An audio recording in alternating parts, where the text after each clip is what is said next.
Question of the day. What is today? We're going to start off with Rachel, our featured AC. So turn it over to Rachel. So I decided to give a new tip today of what I do to get unengaged clients on the phone. There's a few steps that I take in it, and one thing I do is look at their activity history that's logged, just in case other ACs or IMs aren't putting notes in the digital service case for me to look at when I first get it. And then I look into the client's dashboard or their website, see how many stats they're getting, how their rankings are doing, see if there's any concerns that I have about their website or dashboard that I can bring up to them. And then my next step is when I'm making sure I'm getting ready to call the client, checking what their time zone is, what time they open, looking at their website and seeing their hours. That way I'm not calling the client at 8 o'clock in the morning, but they don't open until 10 a.m. I'm not going to get a hold of them if I do it that way. So I checked that. And then if I can't get in touch with the client and I'm talking to a receptionist, I like to leave a detailed message letting them know one specific thing that I want to cover within their product. And I always use the word concern. I think it draws a lot of people's attention when you say I have a concern about something. If I can't get in touch with the client after 3 calls and an email, I always reach out to the sales rep and try and get them involved, get them on the phone, try and have them help me get the client on the phone. And then if I don't hear back from the sales rep within a couple of days or a week, I reach back out to them. I ask them, have you got on the phone with the client? Have you had a chance to speak with them? Do you guys have anything scheduled? Can I jump on a call with you so we can review this? I've had a lot of success with getting in touch with sales reps and having them really help me get clients on the phone.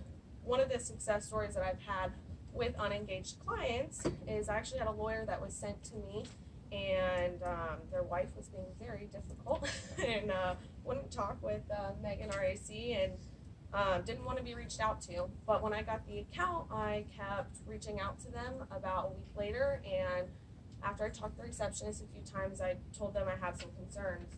Can I talk to the lawyer himself, whose business that we were advertising for? And the next day we were able to get on a call and review his website and make some changes. He actually just reached out to me again yesterday, and it hasn't been 90 days since we've talked. So obviously he's becoming more engaged and trying to get in contact with me. My biggest success story is I had a client who has not been completed in over 200 days. I worked very hard on getting them on the phone. They just had a website. Me and the sales rep got in touch, and we were actually able to jump on the phone together and upsell the client to a Prime Excel. And so hopefully in the future, me and that sales rep can add on some more products. Very well done. Thank you, Rachel.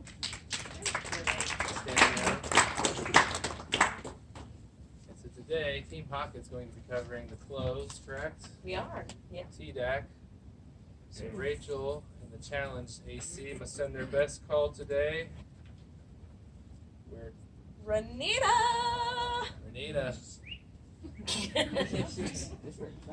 Send your best call today where during the close you recap the conversation that took place, as well as discussing next steps and scheduling the next call. With that, I'll turn it over to, I'm guessing, Becky. Yeah, actually Donnie's Donnie. going first, yeah. So starting off, we decided as a team to break these up a little differently with as far as the IM perspective and the AC perspective. So today we'll be doing the IM perspective. And we decided it would be a good idea to break up each individual call from the greeting call to the onboarding call to the follow-up. Each one's very different. So today I'll do the walk-in call. Since this is the first time we're really speaking with the client, it's very important that we leave a lasting impression on them. Crack a joke or two, get to know them a little bit more personally, and make it really seem like it's not going to be a hassle working with us at all. Very important on this phone call also, since this is the first time we talk to them, that we're going to confirm the information that we're going to be using to contact them. First thing I really do on the closing portion of things is first confirm the scheduled date or schedule the appointment with the client. Next one that I do is inform the client what to have ready during the next phone call, which would be a computer, social media logins, content for sites, content for a website or content articles, and then confirm the number that we will be calling for the onboarding, and then we will also provide the my contact information and also how to schedule a call with me as well.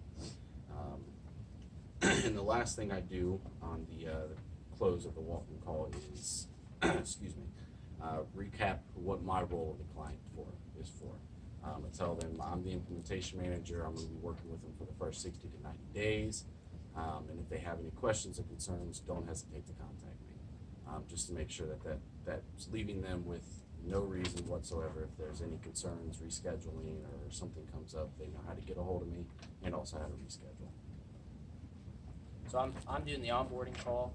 Some of the things we thought were important for the close on the onboarding call, or on the onboarding call, is so scheduling a follow-up, recap of the call, especially just because they want to see what you did this whole time. You got them on the phone and pulled them off their job.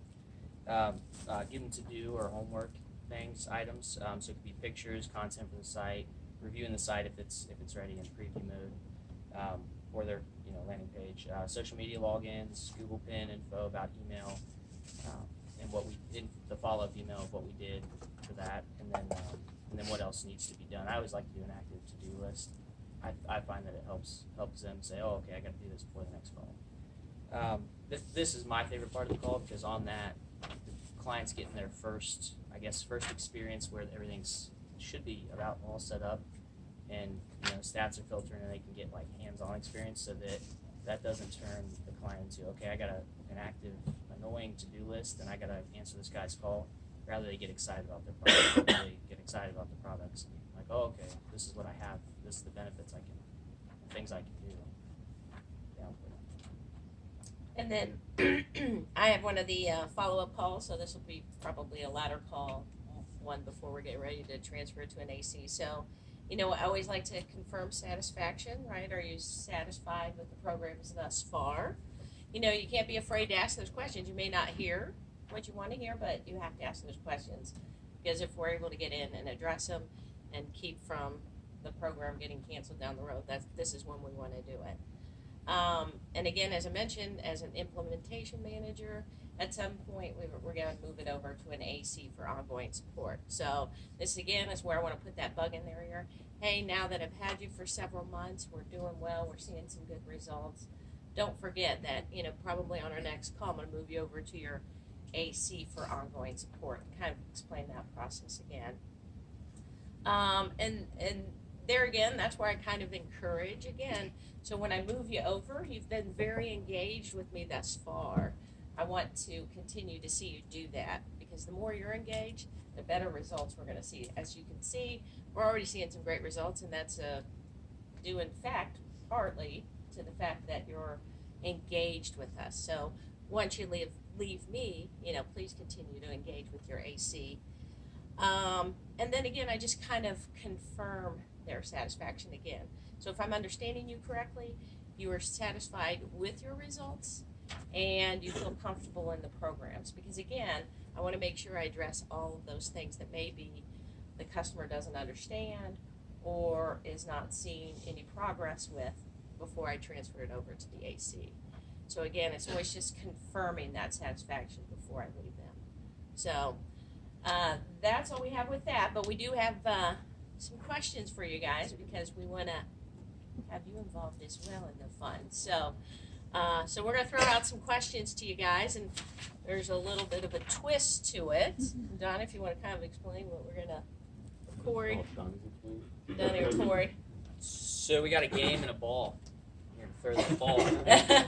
Oh, well, Wow. not that random No, people. we're gonna line up our little managers here. Well, We got the managers all in a little cup here. We can space them come on, out. don't be shy. Look Space at the them out. little robin. Look at the little dumpling. Now, don't be afraid to knock her over. Okay, this is all your chances to knock everybody over here. So we need a volunteer to come up and shoot the ball over here, throw the ball.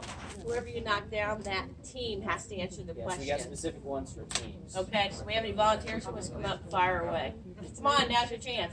Oh, there we go. One. We got the taker. Where do you stand? Oh, you can stand wherever you want. Right there. Right here. Right there. Come on. Please don't stand. Right there. So they don't miss it. Awkward. Oh. Okay, well, maybe we'll That's go what ahead happens when I shoot for Robin, okay? Maybe we'll have you go ahead and move up a little bit closer. Go ahead, we'll let you do that. Yeah, come on. Oh, boy. There's really no room. Okay, well, maybe we should add a bigger ball. Okay, so one more time. One more time. Or just go over and knock it down. All right. How about Just take how the about ball. just get on us like that? Oh! Okay, wow, we've got who is that? Mary Grace. Yeah. Okay, so we got Mary Grace's team. So we got a question for guys? Yeah, we do. I have that question. Okay. So, you guys are going to name 3 things you would ask a client to do or provide as homework after call. Like for a Mary to-do Grace's list or team. after homework. Yep, at least 3 things. If you guys want to huddle up. Yeah, on the spot. On the spot. Content ideas, pictures for their website, and get reviews. Done. You got it, man. Okay. Good answer. All right, we need another player. Yeah. Need another player. Come on, don't be shy. I'll knock somebody else down. You throwing it from there? Heck yeah. Heck yeah! Wow. Oh! Wow. I know who I knocked down. You. Hey, you should knock yourself down. Okay, actually, I have you guys too. So, all right. So this one, I tried to come up with a scenario for you guys. So I got you guys also. So the scenario was, client's getting a website. She really wants the pictures to be from the job on her website that she's on the job now, so before and after, or during and after. But there's no email synced to her phone for the scenario. Of course, everybody's got email on their phone. Name at least 2 fast and just as effective ways a client can get you the photos right then, and submit, so you can submit them on the DFF. Just a real life kind of. Text to email. They can text it, Good put answer. the email address in. And that was good. So I have some stats on that. So I print off a bunch of them. There's like 45. I tried to cut it down, so, but I'm not gonna read all 45. But some of them were, yeah. So text messages have a 98% of open rate, while email only has 20% open rate. 90% of all text messages are read in under 3 minutes. I think there's one on a business owner. Business owners can't go. On average, they open the text message in 5 seconds, as opposed to your phone call, which they're probably going to get at the end of the day. And then, let's see, 80% of people who currently use texting, or 80% of people already use texting for business. So I mean, there's tons of stats here, but ultimately, that's the quickest way. And then once they text your email, you can just email back to their text, and you can say, hey, real quick, I need a photo, or hey, I'm posting a deal. Is this okay? It kind of opens that up, and then they're going to be a little more engaged with you, and they don't feel like you're asking them have to get on the phone call for an hour. Just a couple stats. All right, we need another player. Yeah, we have 4 Where's left. the ball? Where's the ball go? Okay, are you still got? I haven't. Oh, there we go. I'm embarrassed myself. Underhand throw. Underhand? Really close. Like 3 more Yeah. Who's that there? Rhonda. Yep. Rhonda. Okay, so for Rhonda's team, okay. wants it? So say you have a client that has maybe Vimeo platform. Is it okay to ask the client if he feels his business is increased as a result of the program, since we have no way of tracking it? Yes. Thank you. Okay, and oh, okay. Well, you want to elaborate maybe a little bit? I mean, why? I mean, do you feel like why? Maybe just more phone calls or people. I mean, I know I had a guy that was a cleaning service, and we did like a X ways to like clean the vinegar. He said he's gotten more calls and more responses to something so silly that. And you can drink it too, right? You can clean and drink it at the same time. It's good for you. It's not only cleans the outside; it cleans the inside. It's good stuff for you. So you could tell that that particular product. Yeah, so you're absolutely right. So don't be afraid to ask those questions, even though we don't have any backup. So again, with the Vimeo platform, we have no idea how many people have actually picked up the phone and called as a result of finding this customer online. I actually asked the customer that. I said, hey, so do you feel like your phone's ringing a little bit more? You're seeing some more business as a result of this platform? He said, no. I was like, awkward. So I didn't say that to him, but I kind of said it to myself. I was like, oh, goodness. But what we were able to uncover, right, is he's heating and air, and it's 60 degrees outside. and people aren't calling. You know, everybody kind of procrastinates. You know, when it starts turning 30 degrees, right, that phone's going to start ringing. And we were able to establish he's all over the place now. He's all over the internet with these articles. So when people are finally searching, you know, they're going to find him. So again, he was thrilled, you know, with that. He was like, even though he said no, and it kind of felt a little weird for a minute, we were able to talk through that, and he understands the value of what we're doing for him, and he understands the reason that we are not seeing the calls right now is because of the weather. So, and I've assured him that I've been doing this for a long time, and this happens all the time. I assured him, like, hey, that phone's going to start ringing. So, and I actually talked to him again the other day, and he did say the phone was starting to ring. So don't be afraid to have those conversations. So, all right, need another player. Oh, Hold up, wow, whoever don't all be catches it. shy. Shy. Oh. Patrick's up. My bad. We'll be a player. Come on, that's all Okay, right. it was hard for me to make it. It's like a rigged carnival game. It is. Zach is rocking it. Oh, I'm this way We know how to today. knock things out. Now we won't carry. Brittany. Yes. Okay, so Brittany and team.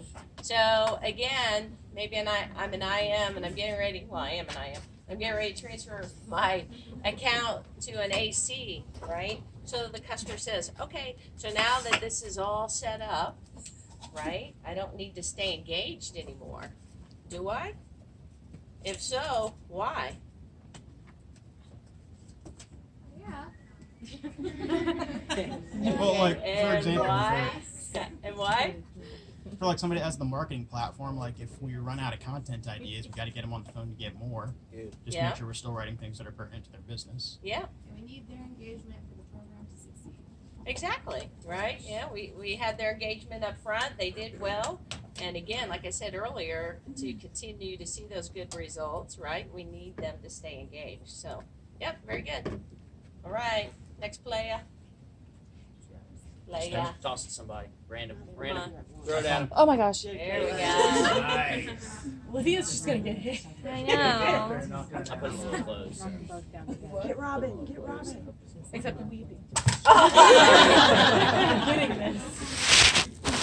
All right, so Lowry's team, what are 2 things to tell the client about you and your role on the walking call?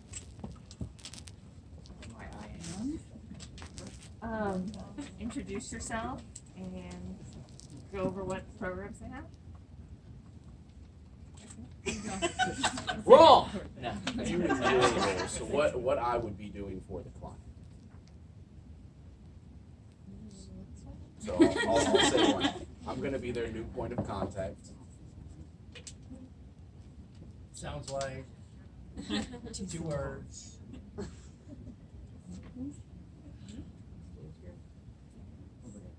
We'll get them, Luke.